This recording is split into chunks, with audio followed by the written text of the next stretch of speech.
আজি আমি আমাৰ সদ্য ঘোষিত অবসৰপ্ৰাপ্ত শিক্ষক আমাৰ অতিকৈ শ্ৰদ্ধাৰ শিক্ষাগুৰু মৌলানা আব্দুৰ ৰহমান খান তেখেতৰ বিদায়ী সভাৰ যি সম্বৰ্ধনা অহা 15 তাৰিখ আজিৰ সভাৰ জৰিয়তে সিদ্ধান্ত গ্ৰহণ কৰা হৈছে। আমি ছাৰক আনুষ্ঠানিকভাৱে তেখেতৰ জীৱনৰ 34 ইয়াৰ্ছ এইখন বিদ্যালয়ত বেছিভাগ সময় জীৱনৰ বেছিভাগ সময় বিনা বেতনত বেঞ্চাৰ হিচাপত তেখেতে এইখন বিদ্যালয়ত অধ্যয়ন কৰিছিল। আমিও এইখন বিদ্যালয় যেতিয়া বেঞ্চাৰ আছিল তেতিয়া এইখনত অধ্যয়ন কৰিছিলোঁ। গতিকে আমি আমাৰ এইখন বিদ্যালয়ৰ প্ৰাক্তন সকলো ছাত্ৰ ছাত্ৰীক আহ্বান জনাইছোঁ অহা 15 তাৰিখ সকলো যাতে সমবেত হৈ ছাৰকে সুকীয়াভাৱে আমি এইখন অনুষ্ঠানৰ পৰা সমূহীয়াভাৱে বিদায় দিব পাৰোঁ তাৰ কাৰণে সকলোকে আহ্বান জনাইছোঁ। ধন্যবাদ।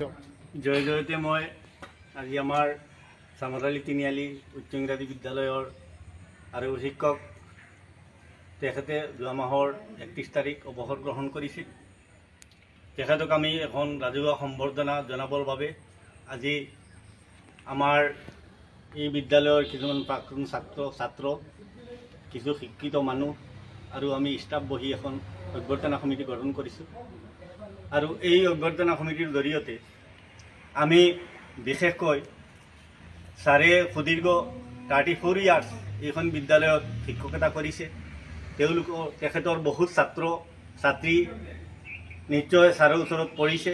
ছাৰে জীৱনৰ বেছিভাগ সময় টকা নোপোৱাকৈ এইখন বিদ্যালয়ত ছাৰে শিক্ষাদান কৰিছে। গতিকে আমি আপোনালোকৰ জৰিয়তে বিশেষকৈ ছাৰৰ যিসকল প্ৰাক্তন ছাত্ৰ ছাত্ৰী তথা এই সমাজৰ যিসকল শিক্ষিত লোক তেখেতসকলক আমি এটা অনুৰোধ জনাব বিচাৰিছোঁ যে আপোনালোকে আহি পেলাই এই নৱেম্বৰ মাহৰ 15 তাৰিখে যিটো সম্বৰ্ধনা সভা অনুষ্ঠিত হ'ব সেই সভাখনত এনেকৈ এটা নজিৰবিহীন সভা পাতি দিয়ক যাতে ছাৰে এটা সন্তুষ্টি পাই যায় আৰু ছাৰে অৱসৰৰ বাকীখিনি জীৱন তেওঁ এইটো মনে মনে যাতে ভাবিব পাৰে যে তেওঁ সুদীৰ্ঘ 34 বছৰ যে শিক্ষকতা কৰিছে সেই শিক্ষকতা তেওঁ এই সম্বৰ্ধনা সভাত তেওঁৰ উপযুক্ত যিটো সন্মানটো পাইছে। গতিকে আমি সকলো প্ৰাক্তন ছাত্ৰ শিক্ষক আৰু শিক্ষিত ব্যক্তিসকলক অহা 15 নৱেম্বৰ আমাৰ সম্বৰ্ধনা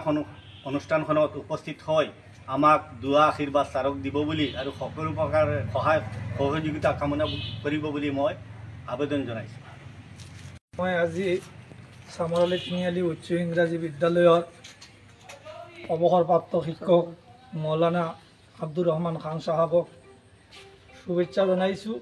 তেওঁ দীৰ্ঘ 34 বছৰ একেৰাহে আমাৰ বিদ্যালয়ত পাঠদান কৰিছে আৰু যোৱা মাহৰ 31 তাৰিখে তেখেত আমাৰ বিদ্যালয়ৰ পৰা শিক্ষক জীৱনৰ পৰা অৱসৰ লৈছে।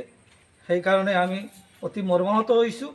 গতিকে তেওঁৰ দীৰ্ঘায়ু কামনা কৰিছোঁ আৰু লগতে আমি আমাৰ এই চামৰালী তিনিআলি উচ্চ ইংৰাজী বিদ্যালয়ৰ এলেকাৰ সমূহ অভিভাৱক তথা প্ৰাক্তন ছাত্ৰ ছাত্ৰীসকলক আজি এই মিডিয়াৰ জৰিয়তে আহ্বান জনাইছোঁ যে আমি প্ৰাক্তন ছাত্ৰ ছাত্ৰী মিলি পেলাই অহা এই মাহৰে 15 তাৰিখ নৱেম্বৰৰ 15 তাৰিখে এখন সম্বৰ্ধনা সভা পাতিছোঁ আৰু এই সম্বৰ্ধনা সভাত সকলোৰ উপস্থিতি সাফল্যমণ্ডিত কৰিব বুলি আশা ৰাখি মই